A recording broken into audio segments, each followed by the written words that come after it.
خواتین و حضرات، یہ ایک اوپن لیٹر ہے، ایک کھلا ہوا خط ہے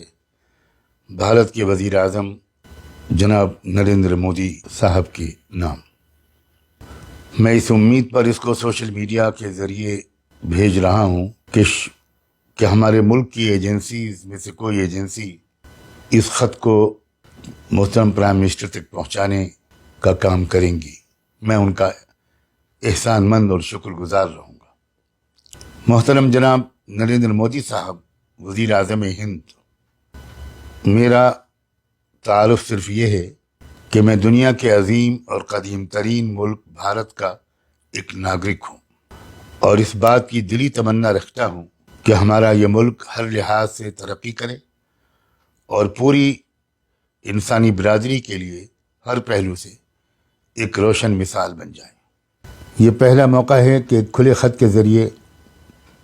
میں آپ سے براہ راست مخاطب ہونے کی کوشش کر رہا ہوں، اور یوں کہیں کہ اپنی اور کروڑوں بھارت واسیوں کے من کی بات آپ تک پہنچانے کا پریاس کر رہا ہوں۔ دو باتیں ہیں جو پورے احترام کے ساتھ آپ کی خدمت میں عرض کرنا چاہتا ہوں۔ پہلی بات کا تعلق علی گڑھ مسلم یونیورسٹی اور اس کے 100 سالہ جشن کے موقع پر آپ کی تقریر سے ہے۔ آپ نے اس تقریر میں بجا طور پر AMU کو قومی سرمایہ، منی انڈیا، دیش کی طاقت، انمول میراث، کثرت میں وحدت کی یعنی یونٹی ان ڈائیورسٹی کی سب سے مضبوط مثال قرار دیا ہے۔ آپ نے AMU کے المنائز کو بھارت کے تہذیبی سفیر اور کلچرل دودت بھی قرار دیا ہے۔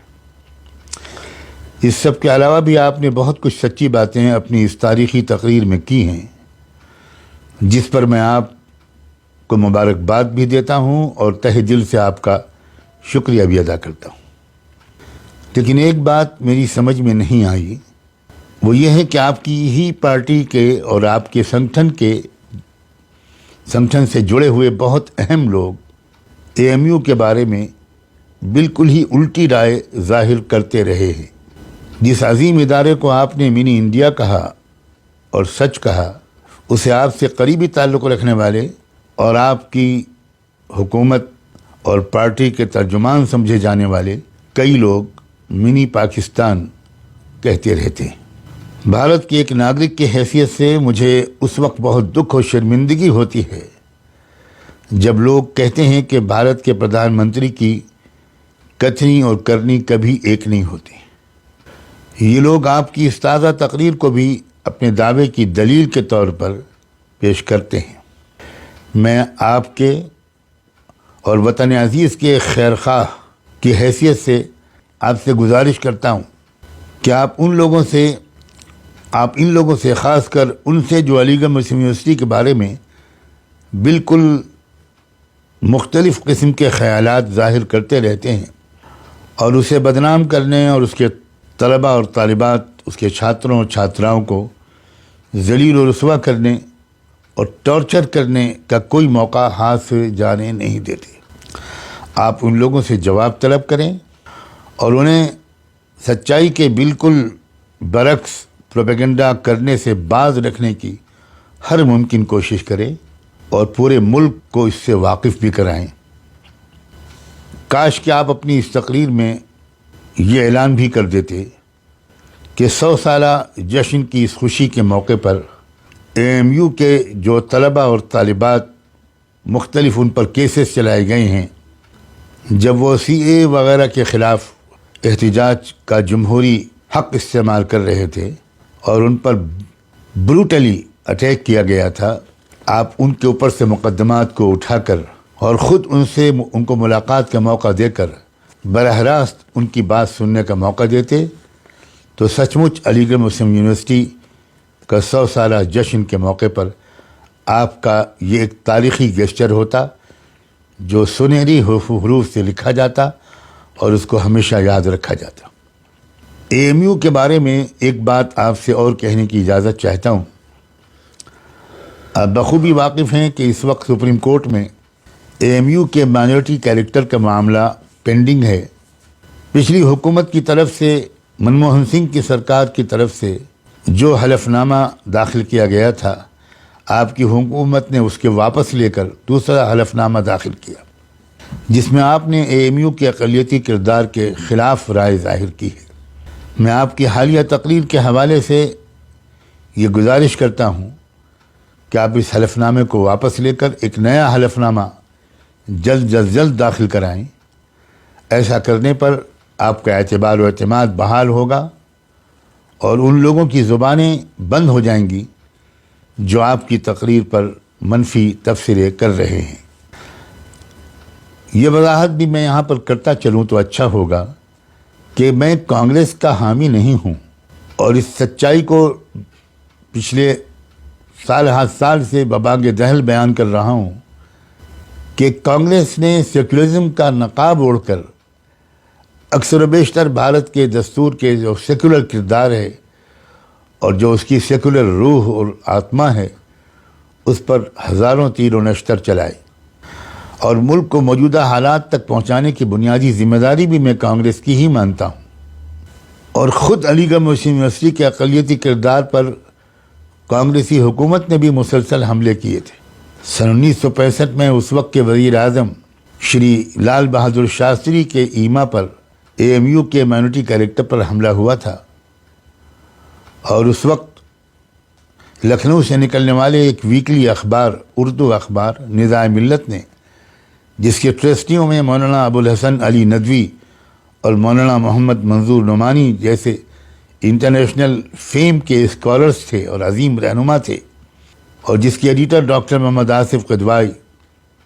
اور جس کے پرنٹر اور پبلشر میرے بڑے بھائی جناب حفیظ نعمانی تھے، انہوں نے اس وقت علی گڑھ مسلم یونیورسٹی کے اقلیتی کردار کی حمایت اور سپورٹ میں اپنے اخبار کا ایک نمبر نکالا تھا، جسے اس وقت کی مرکزی اور ریاستی یو پی کی کانگریس سرکار کے حکم پر نکلنے سے پہلے ہی بین کر دیا گیا تھا، ضبط کر لیا گیا تھا۔ اور صرف ضبط ہی نہیں کیا گیا بلکہ میرے بڑے بھائی جناب حفیظ نعمانی اور ان دفتر کے 2 کارکنوں کو DIR کے تحت گرفتار کر لیا گیا تھا، اور 9 مہینے تک وہ جیل میں رہے، مگر حکومت عدالت میں چارج شیٹ پیش نہیں کر سکی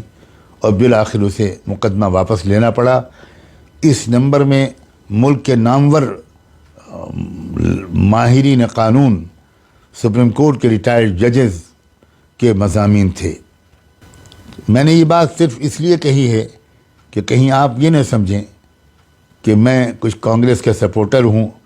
اس لیے میں آپ سے یہ باتیں کر رہا ہوں۔ مجھے امید ہے کہ آپ بہت پازیٹیولی میری ان باتوں پر ضرور توجہ فرمائیں گے۔ ایک دوسری بات جو میں آپ سے اس وقت عرض کرنا چاہتا ہوں، اس کا تعلق کسانوں کے حالیہ آندولن سے ہے۔ میں نے ان تینوں قانونوں کو بہت غور سے پڑھا ہے، اور اس کے حق میں اور اس کے خلاف جو کچھ بھی کہا جا رہا ہے، اس سب کے بارے میں براہ راست جانکاری حاصل کرنے کی پوری کوشش کی ہے، اور اس کی بنیاد پر مجھے اس میں ذرا بھی شک نہیں ہے کہ یہ قانون کسانوں کے خلاف ہے۔ اس سے لانگ ٹرم میں کسانوں کو بہت سخت نقصان پہنچنے والا ہے، اور لانگ ٹرم میں ہی کارپوریٹ سیکٹر کو اس کا زبردست فائدہ پہنچے گا۔ آپ مجھ سے زیادہ اس سچائی سے واقف ہیں کہ ہمارے دیش کے سنویدھان کے پریمبل میں جس بھارت کے نروان کا عہد کیا گیا ہے، سنکلپ لیا گیا ہے، وہ سیکولر کے ساتھ سوشلسٹ بھی ہے،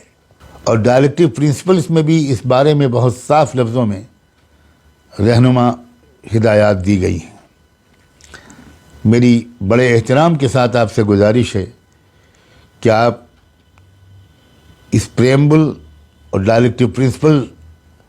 کی ایمانداری کے ساتھ پابندی کریں۔ ہمارا دیش اپنی فطرت اور خمیر کے لحاظ سے سیکولر بھی ہے اور سوشلسٹ بھی ہے،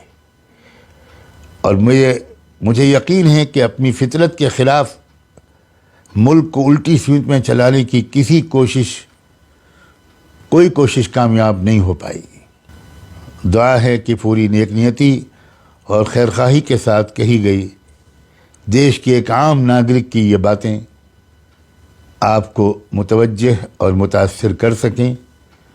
انداز بیاں گرچہ بہت شوخ نہیں ہے، شاید کہ اتر جائے تیرے دل میں میری بات۔ بہت بہت شکریہ۔ خدا حافظ۔ سجاد نعمانی۔